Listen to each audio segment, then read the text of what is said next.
Well, coming up next is a segment we call I Remember. And tonight, Linda Poland has a story that fits right into our Memorial Day and Veterans theme. They told my dad he was too old to go to Vietnam, but he wanted to be part of it. He was teaching photography, combat photography, so he went to Vietnam 3 times. He was in the thick of it, only with his camera. He had no gun. And he brought home one lens that used to be about that long, but had a bullet that went right through it. Yes, he had been in Vietnam because he did not like the way they were treating the flag back home, stepping on it, spitting on it, burning it. It wasn't the soldiers' fault. Now, if you'll go forward with me, after my father had been in the wars and he was retired and he still loved the flag. I remember when my dad used to go to many stores in our area here in Johnson City looking for a flag. He was very particular because he wanted a flag that was 30.5 inches high and was made in America. That wasn't too much to ask, he would say, to have a flag that was made in America. I didn't think it was. One of my favorite things for my dad to do was take and walk around the cul-de-sacs in his neighborhood with his big dog named Reb. He was walking the dog one day and went into a cul-de-sac, and there was a yard that had flags all around the perimeter stuck in the yard, and he really was proud to see that. And he walked over there. And as he looked at the flags, there was something that was not quite right.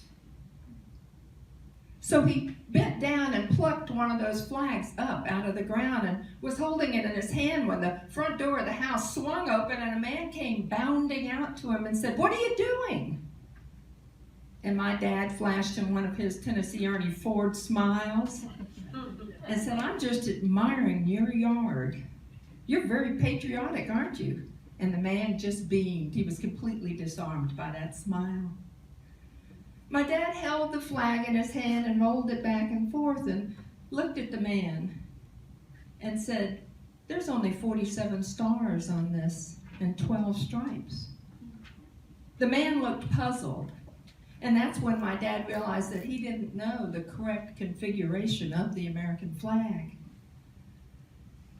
And he tried to be tactful, and he said, "These are nice flags, but these are not American flags."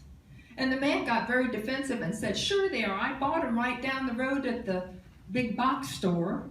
They were right where all the Memorial Day decorations were put. Sure it is." And so my dad started a history lesson with him. You see, my dad knew the flag. Back when, you might remember, they taught the history of the American flag in school. And he also knew the flag because he made it his business to watch the American flags flying over different places that had been captured and brought back to the Americans. He was given an award for covering the very first American flag on Japanese soil when the war was coming to the end. But that's another story. He looked at the man right in the face and he said, "You know, the American flag should have 50 stars on it because currently we have 50 states. It should start with a red stripe and end with a red stripe. 7 red stripes, 6 white stripes, representing the 13 colonies that rebelled against the British. That's the correct configuration of the American flag." Well, the man he just didn't know what to say. He was a very tall man too, and he said, "Well, I can't believe I've been ripped off like this. Right in my own town. I mean, a flag that's not even made in our country, you say." And my dad pointed to the wood that had engraved in it, CHINA.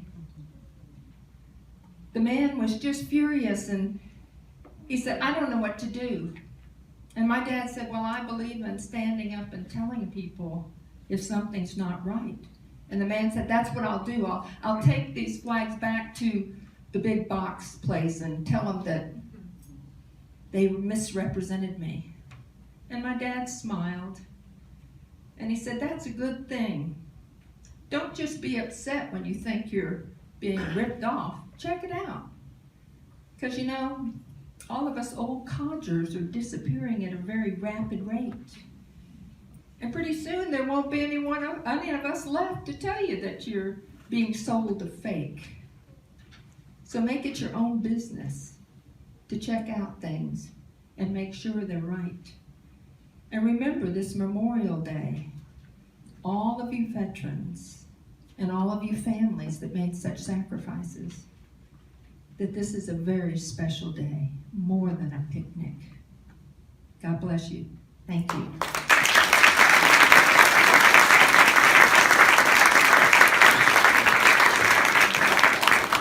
Thanks, Linda.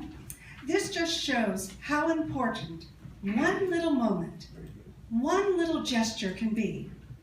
Our next story is all about a small little gesture and how it just might make a difference. It just isn't fair, sending you for a second time. You're not a kid anymore. Don't worry about this, old man. I'll be home for Christmas. Your orders are for longer than that. Then I'll be home for Christmas after next. Christmas in 68. Save it for me. Kim, come here, sweetie. Stand with Mommy. Let's get a picture before I go. And you, don't go get married before I get back. Daddy, ew. You're not allowed to grow up till I come home. You promise?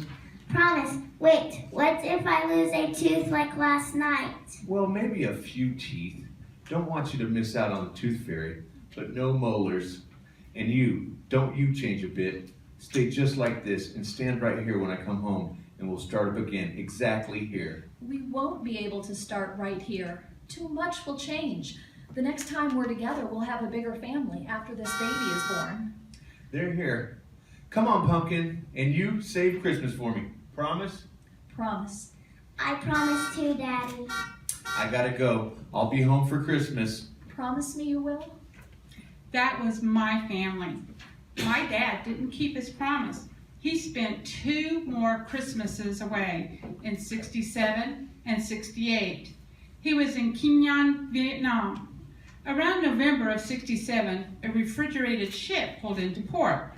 Dad and his buddy, Bobby Noble, had the task of inspecting the ship. Infractions on refrigerator ships are magically fixed with the supply of turkeys and steaks. Dad and Bobby found enough infractions to provide a feast. They didn't bring the food back to the other guys. But wait, it's not as bad as you think. My dad was a Catholic, and there was a Vietnamese priest there, Father Paul. He spoke English, and Dad would go see him sometimes. Father Paul ran the orphanage. Dad and Bobby took the food there, so the kids who usually got nothing but rice every day could have Christmas dinner. In fact, it was enough food for several weeks. They made it up the hill to the orphanage and were met by Father Paul. What's this? Magic turkey. Give me a hand. How is wife and daughter? And the new baby? No baby yet. It's due in a couple weeks. Maybe it'll be a boy this time. Of course, they're talking about me. When you're here, you come tell me. We celebrate with steak dinner. I saved this one for you. Will do. I gotta get back to my unit. Merry Christmas, Father. The orphans and Father Paul had a real feast that Christmas. I think I told you that this was 1967. A few weeks later, January 1968, was the Tet Offensive. Dad's unit was getting hit from all sides. It was one of the largest military campaigns against the forces of the South Vietnam and their allies by the Viet Cong and the North Vietnam People's Army. The Viet Cong had surrounded the village, even came to the orphanage gates. Father Paul held them off with nothing but a .38 caliber pistol. The Viet Cong soldiers saw him defending the children and left the orphanage alone. My dad survived the offensive. He went up the hill to check on Father Paul.